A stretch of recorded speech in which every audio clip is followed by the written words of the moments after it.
안녕하세요. 우리는 복음이란 무엇인가라는 질문으로 시작하여 지금까지 복음의 내용의 강의를 진행하고 있습니다. 그때 첫 강의에서 복음의 내용에 대해 살펴보면서 성결교회에서는 중생, 성결, 신유, 재림의 사중복음을 제시하고 순복음교회는 중생, 성령 충만, 신유, 축복, 재림의 오중복음을 제시하고 있음을 말씀드렸는데 기억하십니까? 사실 성결교회의 사중복음의 제시는 복음의 내용을 성경적으로 잘 정리하여 이해하기 쉽도록 해주었고, 순복음교회의 오중복음도 성경에 입각하여 성도들이 쉽게 복음에 접하도록 제시해 주었습니다. 그런데 순복음교회의 오중복음이 제시된 후에 기복신앙이다, 번영신앙이다, 축복만을 강조한다, 그리고 하나님을 자동 판매기처럼 오해하게 한다는 비판이 많았습니다. 그래서 저는 왜 그런 비판이 나오는가 하고 살펴보니 오중복음에는 하나님의 절대 주권과 선교가 빠져 있었습니다. 이 오중복음에 하나님의 절대 주권과 선교를 추가하여 칠중복음이 되어야 온전한 복음이 될 수 있다고 확신합니다. 이 칠중복음이 중요한 복음의 내용이 되어야 된다고 저는 생각합니다. 그래서 저는 지난 시간에 복음의 5가지 내용과 그리고 하나님의 절대 주권에 대해서 3번에 걸쳐 켈빈의 신정론, 욥의 신정론, 하박국의 신정론을 통해 살펴보았습니다. 오늘은 선교에 대해 간단히 살펴보고자 합니다. 하나님의 절대 주권은 내 뜻대로 간구하여 응답을 받는 신앙에서 아버지 하나님의 뜻대로 구하고 응답을 받는 신앙이기에 당연히 복음의 내용이 되었어야 합니다. 그리고 복음의 개인적 수용으로 구원과 축복을 받지만 받은 축복을 타인과 나누고 실천하는 선교는 필수적으로 복음의 내용에 포함됩니다. 여기서 선교라 함은 전도, 봉사, 구제, 증인의 삶 등 타인의 유익과 축복을 위한 나눔의 실천을 의미합니다. 이미 성경에 선교, 전도, 증인의 삶에 대해서는 많은 말씀이 있습니다. 많이 있지만 몇 가지만 예를 들면 다음과 같습니다. 눈물을 흘리며 씨를 뿌리는 자는 기쁨으로 거두리로다. 울며 씨를 뿌리러 나가는 자는 정령 기쁨으로 그 단을 가지고 돌아오리로다. 너는 사망으로 끌려가는 자를 건져주며 살육을 당하게 된 자를 구원하지 아니치 말라.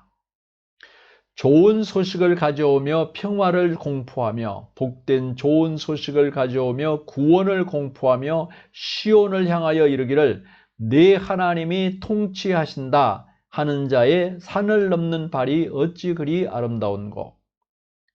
내가 다시는 여호와를 선포하지 아니하며 그 이름으로 말하지 아니하리라 하면 나의 중심이 불붙는 것 같아서 골수에 사무치니 답답하여 견딜 수 없나이다. 예수께서 하늘과 땅의 모든 권세를 내게 주셨으니 그러므로 너희는 가서 모든 족속으로 제자를 삼아 아버지와 아들과 성령의 이름으로 세례를 주고 내가 너희에게 분부한 모든 것을 가르쳐 지키게 하라 하셨습니다. 또 너희는 온 천하에 다니며 만민에게 복음을 전파하라. 믿고 세례를 받는 사람은 구원을 얻을 것이요 믿지 않는 사람은 정죄를 받으리라. 오직 성령이 너희에게 임하시면 너희가 권능을 받고 예루살렘과 온 유대와 사마리아와 땅끝까지 이르러 내 증인이 되리라 하시니라. 헬라인이나 야만이나 지혜 있는 자나 어리석은 자에게 다 내가 빚진 자라. 그러므로 나는 할 수 있는 대로 로마에 있는 너희에게도 복음 전하기를 원하노라. 내가 복음을 전할지라도 자랑할 것이 없으면 내가 부득불할 일임이라. 만일 복음을 전하지 아니하면 내게 화가 있을 것이미로다. 하나님 앞과 산자와 죽은 자를 심판하실 그리스도 예수 앞에서 그의 나타나실 것과 그의 나라를 두고 엄히 명하노니 너는 말씀을 전파하라. 때를 얻든지 못 얻든지 항상 힘쓰라. 이처럼 성경에는 복음을 타인과 나누고 증인의 삶을 실천하는 선교에 대해 많이 기록되어 있습니다. 오늘은 구약 성경의 창세기와 출애굽기의 선교와 초대교회 시대의 선교의 실천 부분에 대해서만 간단히 알아보겠습니다.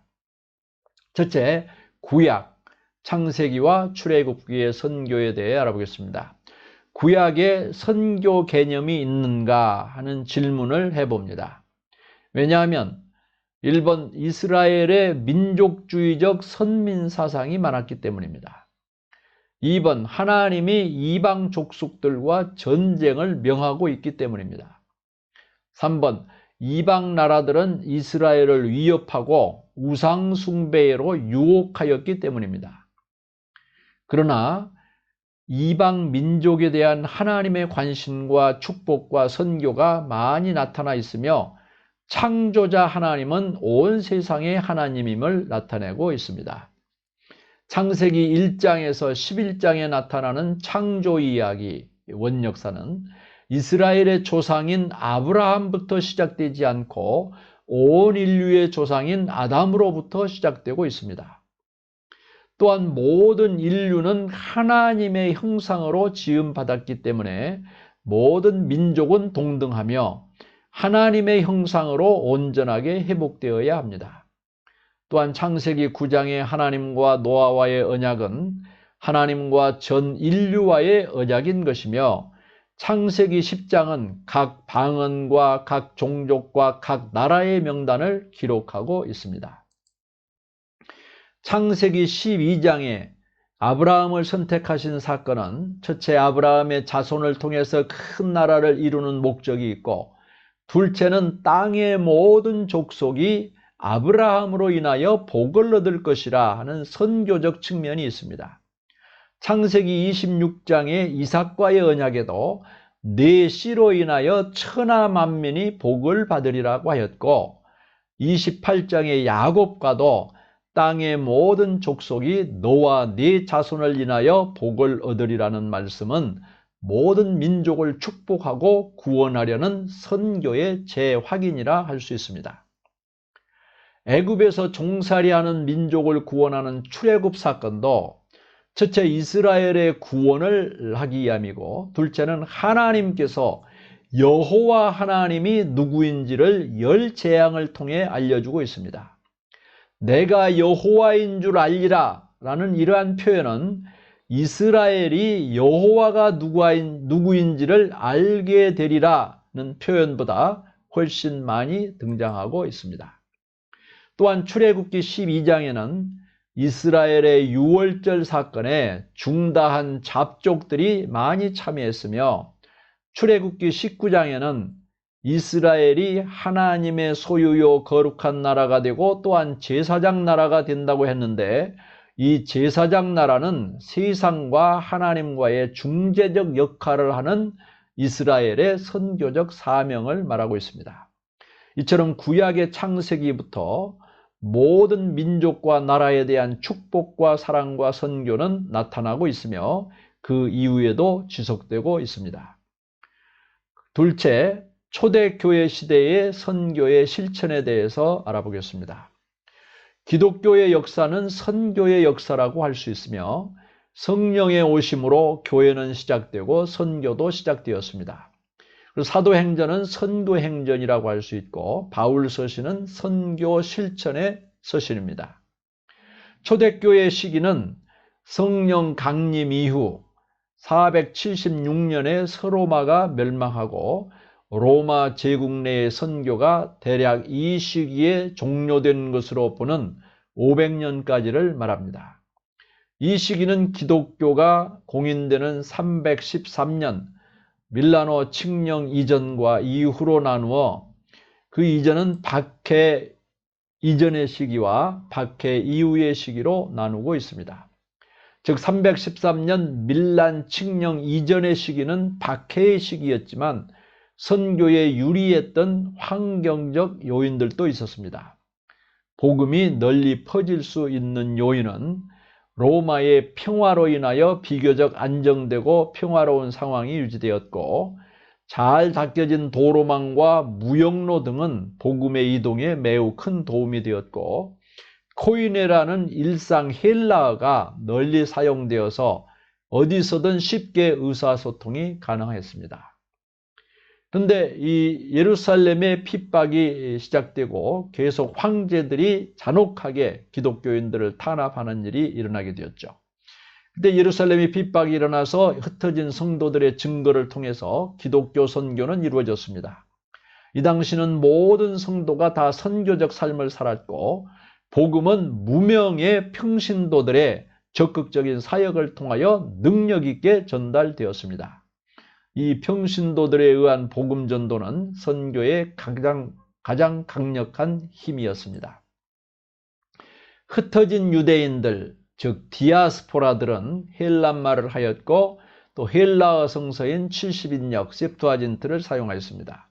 이들에게 합류한 이방인들이 하나님을 경외하는 사람들이 되어서 기독교 복음을 적극적으로 수용하고 또 전하면서 기독교 확장에 크게 기여하였습니다. 313년 콘스탄티누스 황제가 선포한 밀라노 칙령을 기점으로 기독교는 이제 신앙의 자유를 얻게 되었고, 그 379년 국교가 되면서 기독교는 핍박받는 소수의 종교에서 로마 제국의 공식적인 종교가 되어 이제는 황제들의 후원을 입은 교회의 조직적인 선교 활동이 많이 등장했고, 집단 개종도 일어나게 되었습니다. 초대교회의 선교 역사에서 중요한 것은 또한 동방지역 교회의 선교입니다. 러시아 등과 있는 동방정교회를 말하는 거죠. 동방지역에 헌신적으로 복음을 전파한 주역들은 예루살렘 교회의 성도들처럼 신실한 믿음을 지닌 평신도들이었고, 교사, 감독, 그리고 주교 등이 복음 전파에 크게 힘썼고 다양한 순회 선교사들이 있었습니다. 동방 지역의 기독교인들도 많은 핍박을 받았고, 험악한 핍박 속에서 자기 개인의 신앙을 지키는 것도 버거운 일이었지만, 그들은 다양한 방법을 통해서 예수 그리스도를 전하였고, 그 결과 혹독한 환경 속에서도 기독교인들은 생존했고 그 수도 증가하였습니다. 이러한 선교는 누가 시켜서 한 것이 아니라 성령과 예수 복음 자체의 위대한 능력으로 행하게 된 것입니다. 성경 사도행전 1장 8절을 읽으며 강의를 마치겠습니다. 오직 성령이 너희에게 임하시면 너희가 권능을 받고 예루살렘과 온 유대와 사마리아와 땅끝까지 이르러 내 증인이 되리라. 감사합니다. 주님 예수 그리스도의 은혜와 평강이 여러분과 함께 하시기를 기원합니다.